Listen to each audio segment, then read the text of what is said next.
Good morning students, कैसे हैं आप लोग। ठीक है, आज हम बात करेंगे सेकेंड चैप्टर जो हमारा नेक्स्ट चैप्टर है, ठीक है, फिजिक्स में। ठीक है, लक्ष्य बैच के आज हमारा जो नेक्स्ट चैप्टर होने वाला वो ये है कि light reflection and refraction. Physics का फर्स्ट चैप्टर है बेटा, बहुत लंबे समय वीडियो आ रहा है। हाँ ठीक है, आप लोग की बहुत शिकायत होंगी। इंट्रोडक्शन की बात करेंगे हम। देखो बेटा, इस चैप्टर के अंदर में जो फिजिक्स का सबसे बड़ा चैप्टर बोला जाता है, बट बहुत इजी चैप्टर है। ठीक है, थोड़े बहुत छोटे छोटे कॉन्सेप्ट से बेस है, ज्यादा कोई दिक्कत इसमें नहीं है। ठीक है, तो इस चैप्टर में बेटा समझो कि इसको पहले समझो कि बहुत हार्ड है। ठीक है, फिर तो न्यूमेरिकल्स आएंगे, 9 तक आपने न्यूमेरिकल्स भी किए ही हैं। ठीक है, तो इसके बाद करेंगे हम इस चैप्टर में इंट्रोडक्शन की। तो इंट्रोडक्शन में हम ये बताएंगे कि लाइट क्या है। बेसिकली लाइट क्या है? लाइट एक फॉर्म ऑफ एनर्जी है जो आपको प्रोवाइड करता है vision of an sensation of vision. यानी कि अगर कोई भी चीज पर लाइट पड़ रही है तो ही आपको दिख रहा है।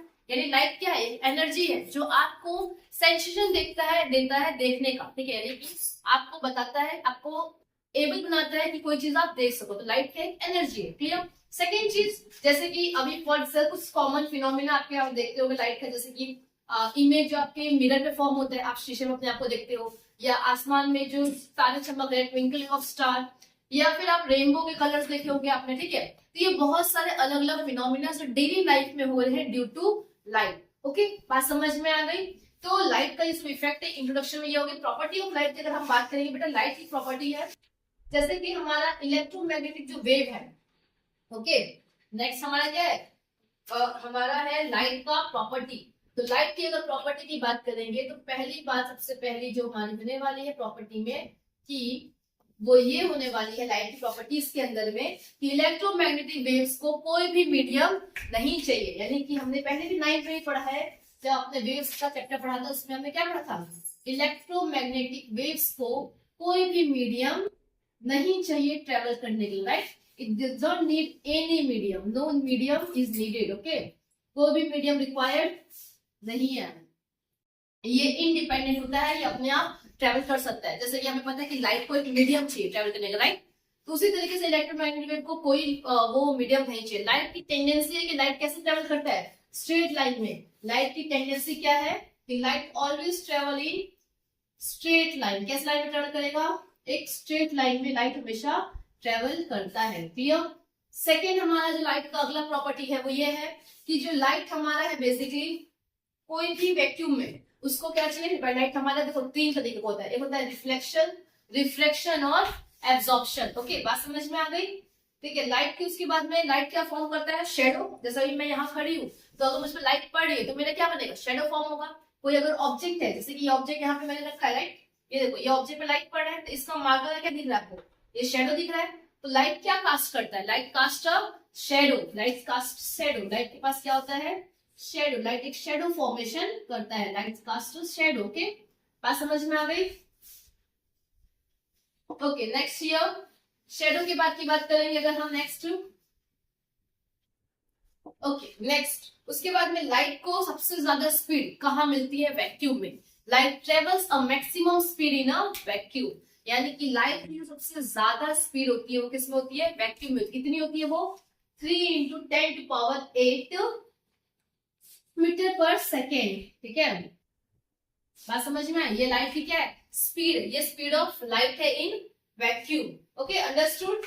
Okay, now here next, when light fall on a subject, मतलब किसी भी अगर ऑब्जेक्ट पे लाइट गिरती है, ठीक है, मान लो किसी भी ऑब्जेक्ट पर अगर लाइट गिर रही है, फॉर एग्जांपल अगर इस बोर्ड पे अगर लाइट आ रही है, इस बोर्ड पे अगर लाइट आ रही है तो इसमें 3 चीज हो सकती है, इससे ज्यादा कोई चीज नहीं। या तो क्या होगा? एक पहला, सबसे पहला होगा हमारा रिफ्लेक्शन। क्या होगा? रिफ्लेक्शन होगा। सेकंड होगा हमारा रिफ्रैक्शन। क्या होगा? रिफ्रैक्शन। और थर्ड होगा एब्जॉर्प्शन। अंडरस्टूड। 3 तरीके की ही लाइट आपको, 3 तरह का ही फिनोमिना, 3 तरह का ही आपको देखने को मिलेगा। पहला है reflection, reflection, refraction and absorption. देखो रिफ्लेक्शन क्या होता है? कोई लाइट अगर मान लो, जैसे कि एक छोटा सा एग्जांपल समझो रिफ्लेक्शन, एब्जॉर्प्शन और रिफ्रैक्शन के बारे में। ठीक है, छोटी सी बात, इसको एक पॉइंट, एक एक्सपेरिमेंट डायग्राम समझते हैं हम। ठीक है बेटा, इसमें देखो बेटा बहुत सारे डायग्राम्स होंगे। ठीक है, तो पेंसिल लेकर बैठना, ये नहीं करना कि पेंसिल ड्रॉ करते चले जाए और बस बुक खराब कर दी जाए। ठीक है, देखो क्या है, अभी से आपको रिफ्लेक्शन की बात करेंगे। पहली बात करेंगे हम रिफ्लेक्शन की। ओके, तो रिफ्लेक्शन की अगर हम बात करेंगे बच्चा, तो देखो ये जैसे कि आपका ये है मिरर, क्या है ये, ओके मिरर, मिरर का भी आपको बता देते हैं हम क्या होता है एग्जैक्टली एक मिरर, कैसे बनता है एक मिरर, ठीक है। ये नाम बनाते हैं, एक सीधा सा मिरर बनाते हैं, ठीक है। ये मिरर पता चलता है ऐसे, ओके। ये मिरर है, यहाँ पे एक लाइट आई, यहाँ पे क्या आ रही है, एक लाइट आ रही है, तो यहाँ से क्या होगी, रिफ्लेक्ट होगी, क्या होगी यहाँ से, यानी कि शीशे पे कभी आपके घर पे कांच पे अगर हमने कभी टॉर्च मारा होगा तो वो लाइट क्या होती है, वहां से कहीं और जाती है, तो इसी को क्या बोलते हैं हम, रिफ्लेक्शन, क्या बोलते हैं इसको हम, रिफ्लेक्शन। आगे बात करेंगे हम रिफ्लेक्शन की, इसकी बात करेंगे, रिफ्लेक्शन की बात करेंगे बेटा। देखो नेक्स्ट हमारा है रिफ्लेक्शन, क्या है, रिफ्लेक्शन हमारा क्या होता है बेटा, ये देखो अभी कोई जैसे ये चश्मा है मेरा, ओके स्पेक्स, ये क्या है इसमें लेंस है, इसके अंदर क्या है लेंस, तो रिफ्लेक्शन आपको कहाँ देखने को मिलेगा, लेंस में, ये कहाँ देखने को मिलेगा आपको, लेंस में। अब क्या होगा, देखो इस लेंस के अंदर में अगर जब कोई लाइट आएगी, ये लेंस है हमारा, इट इज व्हाट लेंस, तो यहाँ पे जब कोई लाइट आएगी तो वो क्या होगी, यहाँ से बेंड होकर थोड़ा सा बाहर जाएगी, जिसे को हम क्या बोलेंगे, रिफ्लेक्शन बोलेंगे, क्या बोलेंगे बेटा, इसको ही हम बोलते हैं रिफ्लेक्शन। बात समझ में आ गई। नेक्स्ट एब्जॉर्प्शन, कुछ लाइट आती है, कुछ अमाउंट ऑफ लाइट क्या होता है इसमें एब्जॉर्ब हो जाएगा, उसे हम क्या बोलेंगे एब्जॉर्प्शन। एब्जॉर्प्शन भी आपको पढ़ने को नहीं है, इस चैप्टर में से आप दो ही चीज पढ़ेंगे, रिफ्लेक्शन एंड रिफ्रैक्शन। बात समझ में आ गई। एब्जॉर्प्शन पढ़ेंगे आप ह्यूमन आई में, कैसे पढ़ेंगे, ह्यूमन आईज में आप पढ़ने को मिलेगा आपको, ओके। तो अब बात करने वाले हैं हम रिफ्लेक्शन। इस पूरे चैप्टर में, देखो इस चैप्टर को दो भाग में डिवाइड किया गया है, एक है रिफ्लेक्शन, एक है रिफ्रैक्शन में, ओके। तो यहाँ पे हम रिफ्लेक्शन की बात करने से पहले हम बताते हैं कि मिरर बना कैसे, ठीक है। मिरर का फॉर्मेशन एक हुआ एक स्पेरिकल मिरर से, यानी एक गोल सा मिरर था, ठीक है, इसको हम बोलते हैं स्पेरिकल मिरर। क्या बोलते हैं बेटा, इसे हम बोलते हैं स्पेरिकल मिरर, ठीक है। इसको मैंने दो इक्वल पार्ट में डिवाइड किया, क्या किया, दो इक्वल पार्ट में डिवाइड किया, एक पार्ट ए और एक पार्ट बी। अब मैंने पार्ट ए को यहां रखा, ओके, इसका जो सरफेस कहाँ है, वो बाहर की तरफ है, तो यानी कि इसका जो रिफ्लेक्टिंग सरफेस है वो कहाँ है, बाहर की तरफ है। ये पार्ट बी रखा, तो पार्ट बी में इसका जो रिफ्लेक्टिंग सरफेस है वो कहाँ की तरफ है, बाहर की तरफ है, मतलब इसका भी कहाँ है, जो इसका मिरर का जो मेन इमेज है वो कैसा होगा, ऐसा होगा, समझ में आया। तो ये क्या बन गया, ये देखने को आपको मिल रहा है, ये जो ये है हमारा कॉन्वेक्स मिरर। कौन सा मिरर है बच्चा, ये कॉन्वेक्स मिरर है, ठीक है। और ये कैसा मिरर है, कॉनकेव मिरर है। कौन सा मिरर है ये, कॉनकेव मिरर, ओके। बात समझ में आ गई, नहीं समझ में आया कमेंट में पूछ लेना, किसी को भी कोई भी डाउट होगा, ठीक है, क्लियर करेंगे, कोशिश पूरी करेंगे कि आपको पहुंचने की, ओके। लॉ, देखो कॉन्वेक्स मिरर और कॉनकेव मिरर कहां से बना है, एक स्फेरिकल मिरर से। अब देखो इसको याद रखना, क्योंकि इसके ऊपर में आगे आपको एक रूल्स आने वाले हैं, ठीक है। इसके ऊपर आपको क्या समझ में आने वाला है, कुछ मैं आपको बताऊंगी, कुछ पॉइंट्स जो हम पढ़ेंगे आगे, रे डायग्राम जब पढ़ेंगे ना हम, तो हम उसमें आपको कुछ मिरर के पॉइंट्स बताएंगे, ठीक है। तो वो पॉइंट्स में ये मिरर को याद रखना कि ये जो मिरर की कहानी है कि मिरर बना कैसे, इसका जो कहानी है वो कहानी आपको हमेशा याद रखनी है, ठीक है, कहानी को भूलना नहीं कोई भी, ओके। चलो आगे बात करने वाले हैं हम, चलो एक बहुत इंपॉर्टेंट टॉपिक जो बहुत बार एग्जाम में आता है, मतलब इतनी बार एग्जाम में पूछा गया ना, मतलब वो नहीं तो उसके बाजू वाला भाई उसका पूछता ही पूछता है, मतलब वो कुछ ना कुछ घुमा फिर के वो तो पूछेंगे ही पूछेंगे, एक बार तो जरूर पूछेंगे। वो है हमारा law of reflection. Law of क्या है, लॉ ऑफ रिफ्लेक्शन, समझ में आया। रिफ्लेक्शन का भी लॉ है, देखो रिफ्लेक्शन कितने लॉ है, दो लॉ है, कितने लॉ है बेटा, दो लॉ है, ठीक है। लॉ नंबर 1 है, लॉ नंबर 2। रूल नंबर 1 हमारा ये कहता है कि जो एंगल है, समझो ये क्या है हमारा रिफ्लेक्शन हो रहा है, देखो इमेज समझो, ये हमारी इमेजिनरी लाइन, इसको हम बोलते हैं इमेजिनरी लाइन, ठीक है, राइट, समझ में आई। यहाँ पे क्या होगा कि एक इंसिडेंट रे आएगी, कौन आएगी, एक इंसिडेंट रे आई, ठीक है, वो यहाँ से क्या हुई, रिफ्लेक्ट होकर गई। तो देखो जो इंसिडेंट रे है और जो रिफ्लेक्टिंग रे है और जो हमारी कौन सी रे है, नॉर्मल, इसे हम क्या बोलते हैं, नॉर्मल बोलते हैं, इसको क्या बोलते हैं, ये जो ब्लैक कलर दिख रही क्या है, ये नॉर्मल है, ठीक है।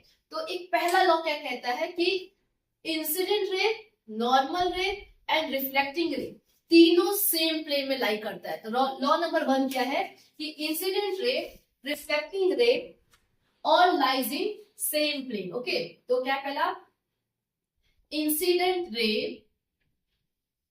ओके, नेक्स्ट रिफ्लेक्टिंग रे, कौन सा रे?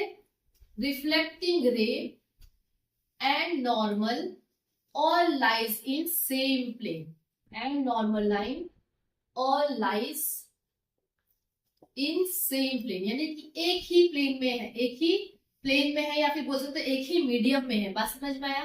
ठीक है, मीडियम बेटा, तो मीडियम का कौन सा आपको रिफ्लेक्शन में समझ में आएगा, मीडियम का बहुत वैल्यू होता है रिफ्लेक्शन में। ठीक है, अब सेकेंड चीज समझो, इसके अंदर में सेकेंड लॉ इसी के अंदर है। देखो मान लो ये एक एंगल किसी थीटा से आया, यहाँ पे कोई एंगल जो बन रहा है वो बन रहा है थीटा। ठीक है, मैथ्स का हमने पढ़ा हुआ थीटा, यहाँ पे एक एंगल फॉर्म हो रहा है थीटा, तो जो एंगल थीटा यहाँ फॉर्म हो रहा है सेम एंगल थीटा आपको यहाँ भी देखने को मिलेगा, यानी कि जो एंगल ऑफ रिफ्लेक्शन है और एंगल ऑफ इंसिडेंट दोनों क्या होगा, इक्वल होगा।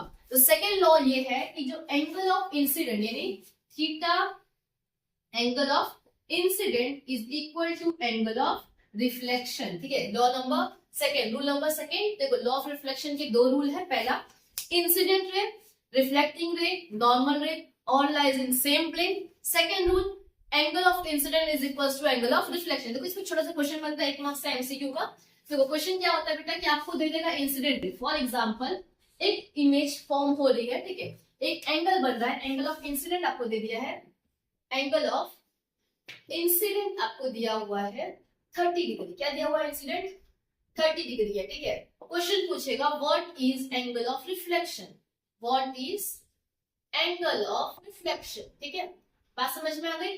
ये एक छोटा सा क्वेश्चन 1 मार्क्स के लिए आपको एमसीक्यूज में मोस्टली आपको देखने मिलता है। ठीक है, बहुत छोटा सा क्वेश्चन। देखो एंगल ऑफ इंसिडेंट कितना दिया है, 30 डिग्री, और एंगल ऑफ रिफ्लेक्शन पूछ रहा है। हमने रूल पढ़ा है क्या कि एंगल ऑफ इंसिडेंट इक्वल किस होता है, एंगल ऑफ रिफ्लेक्शन की। तो बस सिंपल चीज है, अगर एंगल आई हमारा 30 डिग्री है तो एंगल आर भी क्या होगा, 30 डिग्री। बात समझ में आई? अंडरस्टूड? सॉल्व हो गया? ठीक है, ऐसे क्वेश्चन आपके इंटेक्स में बुक में भी होंगे बहुत सारे। ठीक है, आज के लिए आपको इतना है। ठीक है, जो नेक्स्ट क्लास होगा उसमें हम आगे बात करेंगे रियल इमेज और वर्चुअल इमेज की। Okay, thank you.